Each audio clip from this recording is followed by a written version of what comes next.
Du Saint-Évangile selon saint Luc. En ce temps-là, Jésus était allé prendre son repas, un jour de sabbat, chez l'un des chefs des pharisiens, et ceux-ci l'observaient. Or, voici qu'il y avait devant lui un hydropique. Jésus, prenant la parole, dit aux docteurs de la loi et aux pharisiens, « Est-il permis de guérir le jour du sabbat ?» Mais ils gardèrent le silence. Jésus, prenant le malade, le guérit et le renvoya.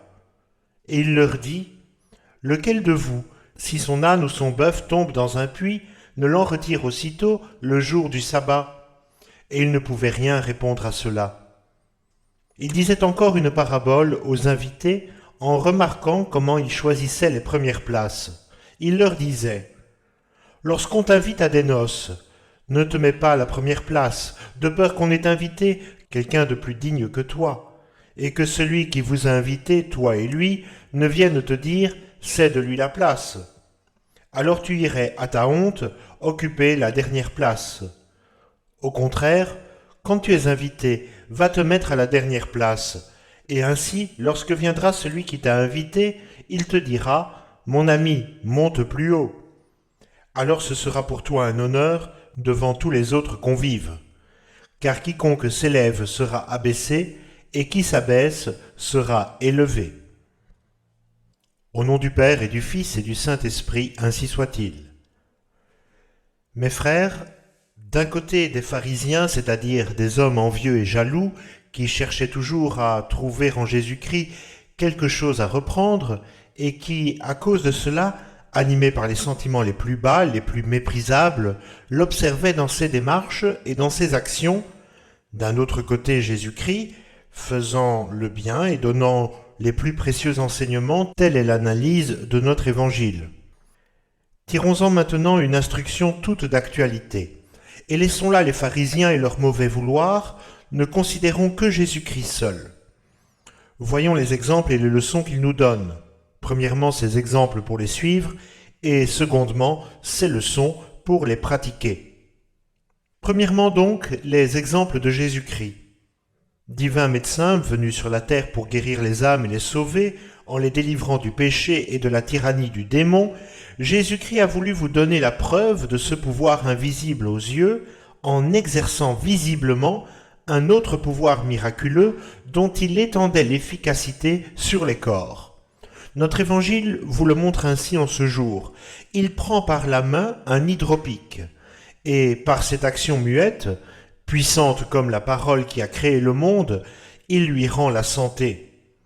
Or, c'est un jour de sabbat que notre Seigneur guérit cet homme, c'est-à-dire un jour que Dieu s'était réservé lui-même, dans chaque semaine, comme monument du mystérieux repos dans lequel il était entré après les 6 jours de la grande semaine de la création. Pour cela, il avait ordonné que, cessant toute œuvre servile, son peuple consacrât le sabbat à célébrer sa gloire et se délaissa des fatigues dont le travail des jours précédents l'avait accablé. C'est avec raison que je vous fais cette remarque, mes frères, car au sabbat de la loi ancienne a succédé le dimanche. Ce jour, qui nous rappelle la résurrection de Jésus-Christ et la descente du Saint-Esprit sur les apôtres, vous devez l'employer à célébrer la gloire de Dieu par des œuvres de religion et de charité. C'est une de vos obligations de chrétien. La loi est formelle. Les dimanches tu garderas en servant Dieu dévotement. Eh bien, c'est ici que je vous dis, suivez les exemples de Jésus-Christ. Comme il agissait les jours de sabbat, agissez les jours de dimanche. Voyez-le pour les œuvres de religion. Chaque sabbat, il allait à la synagogue, chaque fête solennelle, il allait au temple de Jérusalem. Tantôt il était au milieu des docteurs, il les écoutait, les interrogeait et les ravissait d'admiration par la sagesse de ses observations. Tantôt il expliquait les prophètes et montrait qu'il était la fin et l'accomplissement de ce qu'ils annonçaient. Tantôt présent au sacrifice, il y participait comme le reste des fidèles en attendant qu'il offre sur la croix le grand sacrifice de la rédemption dont celui des victimes terrestres n'était que la figure. Et partout comme toujours, c'était la gloire de Dieu son Père qu'il cherchait à étendre, c'était son règne qu'il voulait établir dans les cœurs, c'était sa miséricorde qu'il voulait faire connaître. Vous devez faire ainsi, mes frères, comme Jésus-Christ, le dimanche. Assistez au sacrifice de la messe et aux instructions. Que son intention soit la vôtre. Célébrez la gloire de Dieu par des psaumes, des hymnes et des cantiques. Cherchez à établir son règne dans votre cœur. Profitez des miséricordes. Enrichissez-vous de ses grâces. Dans les œuvres de religion du dimanche, que Jésus-Christ soit votre modèle. Voyez-le maintenant dans les œuvres de charité. C'est un jour de sabbat qu'il guérit l'hydropique de notre évangile. C'est un jour de sabbat qu'il guérit un malade de 38 ans. C'est un jour de sabbat qu'il guérit une femme que depuis 18 ans le démon rendait infirme.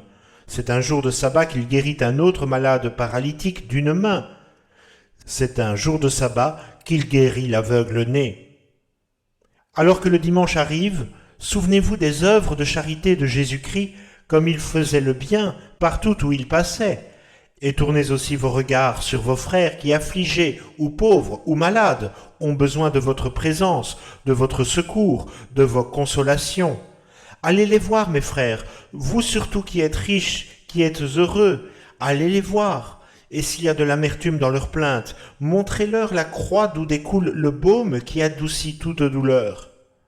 S'il y a de la détresse dans leur misère, ajoutez à vos aumônes ordinaires une aumône particulière pour ce jour qui va doubler la valeur du bien que vous ferez. S'il y a de l'ennui dans leur cœur à cause de la continuité indéfinie d'une infirmité qui résiste à tous les remèdes, eh bien soyez ingénieux à trouver les paroles qui mettent un peu de joie au milieu de tant de tristesse.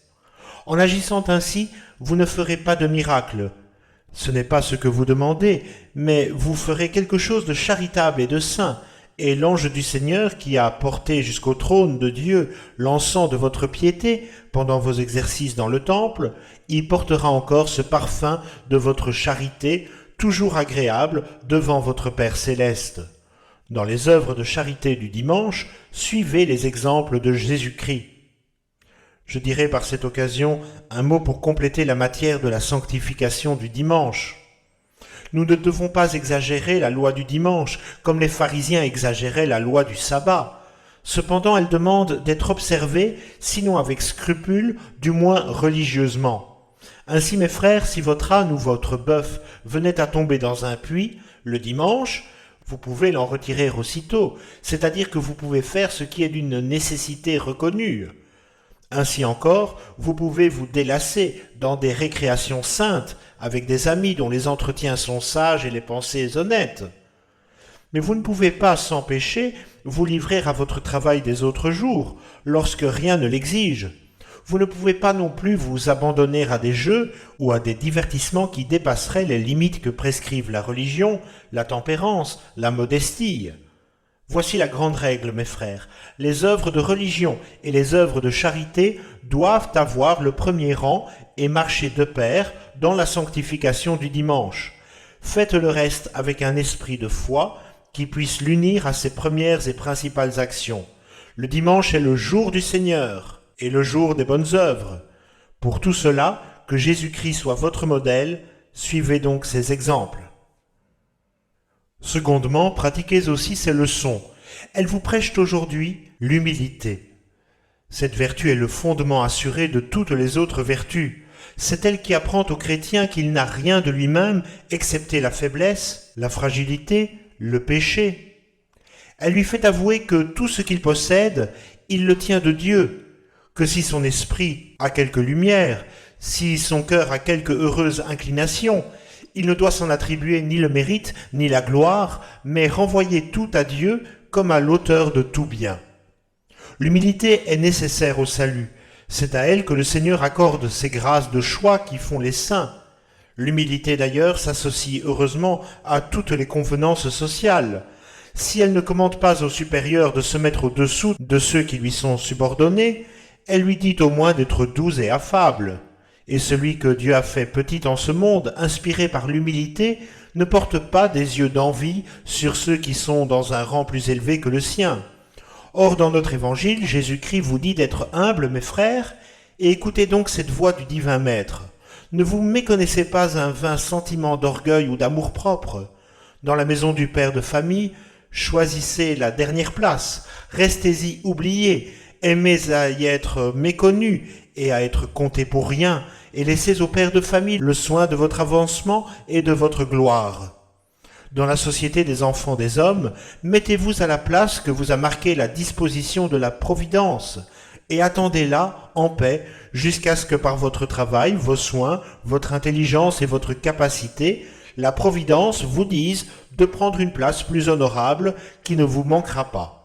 Et si parfois vous vous trouvez exposé à des reproches injustes, si vous devez entendre une censure méritée, baissez en silence la tête devant Dieu qui vous éprouve ou qui parfois vous fait comprendre votre faute.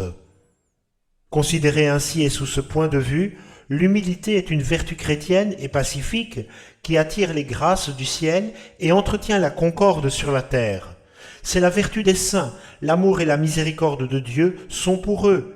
C'est la vertu des hommes justes de tous les âges et de tous les rangs, l'amour et la bienveillance de leurs frères leur sont acquis. Aussi notre Seigneur, qui n'a pas voulu seulement procurer aux hommes le bonheur du ciel, mais encore la paix de la terre, leur recommande-t-il l'humilité, leur fait-il une loi de l'humilité en se posant en même temps pour modèle. Apprenez de moi, dit-il, que je suis doux et humble de cœur.